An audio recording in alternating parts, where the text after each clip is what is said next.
Assalamualaikum students, how are you? I hope all are you fine. I am your teacher Miss Bushra and today we start our physics lecture with topics centripetal force.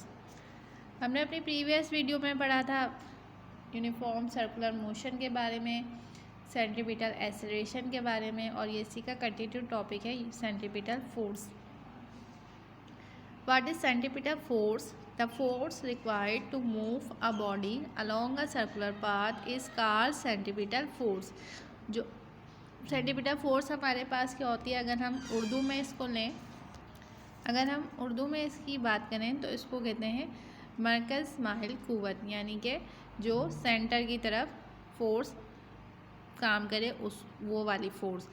मैंने आपको अपनी last video में बताया था कि हमारे पास centripetal word जो यूज़ होता है वो सर्कुलर पाथ में मूवमेंट के लिए यूज़ होता है, यानी किसी भी राउंड शेप में कोई बॉडी मूव कर रही होगी तो वो हमारे पास सेंट्रीपिटल फोर्स या सेंट्रीपिटल एक्सेलरेशन ये सब कुछ कहलाएगी. तो वो क़ुव्वत, ये वो फोर्स जो किसी भी बॉडी को एक सर्किल में मूव करने के लिए खींचती है, कशिश करती है, वो फोर्स हमारे पास सेंट्रीपिटल फोर्स कहलाती है. इसकी एग्जाम्पल आप ऐसे भी ले सकते हैं कि जैसे प्लैनेट्स होते हैं वो ज़मीन के मदार में गर्दिश करते हैं, जैसे ज़मीन की कशिश से शक्ल उनको खींचती है, यानी फोर्स ऑफ ग्रेविटी जो होती है 9.8 वो हमारे पास उनको ज़मीन की तरफ, अर्थ की तरफ अट्रैक्ट करती है. इसलिए वो क्या करते हैं, ज़मीन के इतराफ़ में गर्दिश करते रहते हैं, मूव करते रहते हैं. तमाम प्लैनेट उसके अराउंड मूव करते हैं due to force of gravity. इसी तरह अगर कोई कार है वो किसी सर्किल में मूव कर रही है तो उसको फोर्स अट्रैक्ट करेगी.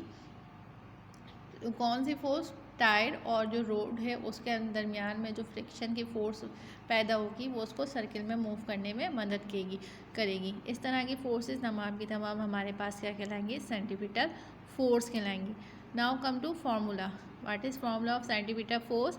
Consider a body of mass m moving in a circle of radius r with centripetal acceleration ac, provided centripetal force Fc will be given as Fc equal to m v square r.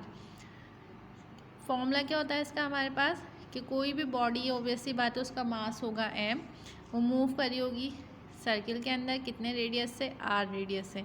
उसकी centripetal acceleration क्या किससे denote करेंगे? a c. मैंने last पे आप topic में आपको बताया था कि एक्सेलरेशन के लिए a और सेंट्रीपिटल को हम डिनोट करेंगे c, स्मॉल c से.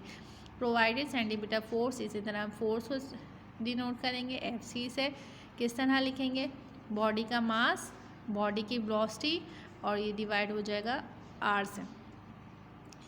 ये हमारे पास डायरेक्टली प्रोपोर्शनल है मास और वेलोसिटी, जबकि रेडियस हमारे पास इन्वर्सली प्रोपोर्शनल है. Now come to on unit. The SI unit of centripetal force is newton. SI unit हमारे पास सेंट्रीपिटल फोर्स का होता है न्यूटन, क्योंकि हमें पता है फोर्स का यूनिट क्या है? न्यूटन.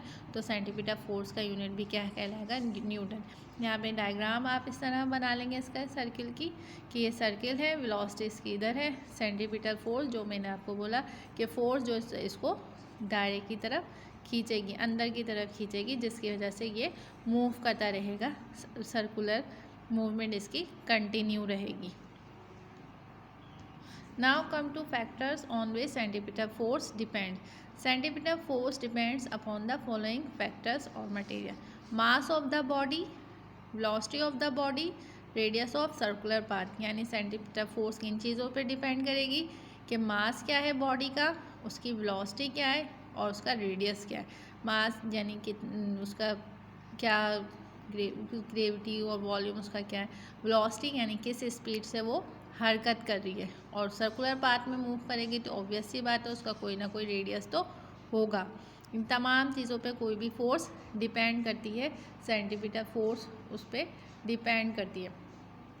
अब अगर कोई कार सर्किल में मूव कर रही है तो वो उसकी वेलोसिटी और उसकी क्या कहते हैं रेडियस, उस सर्किल का रेडियस और बॉडी उस कार का मास, उन तीनों चीज़ों के ऊपर सेंट्रीपिटल फोर्स डिपेंड करेगी. इसी तरीके से प्लैनेट जो मूव कर रहे हैं उनका मास, उनकी वेलोसिटी और उनका रेडियस, उन पर डिपेंड करेगी centripetal force. Depend centimetre force के लिए ये तमाम फैक्टर तीन जो ये फैक्टर गिवन है, मास, वेलोसिटी और रेडियस, ये तीनों अहम फैक्टर्स हैं जिन पे ये फोर्स डिपेंड करती है। I hope all you understand centimetre force. I will continue my lecture in my another video. आपने ये तमाम काम जो इस वीडियो में आपने देखा, आपने अपनी नोटबुक्स में same as it is copy करना है। I will continue my lecture in my another video. Till then, Allah Hafiz.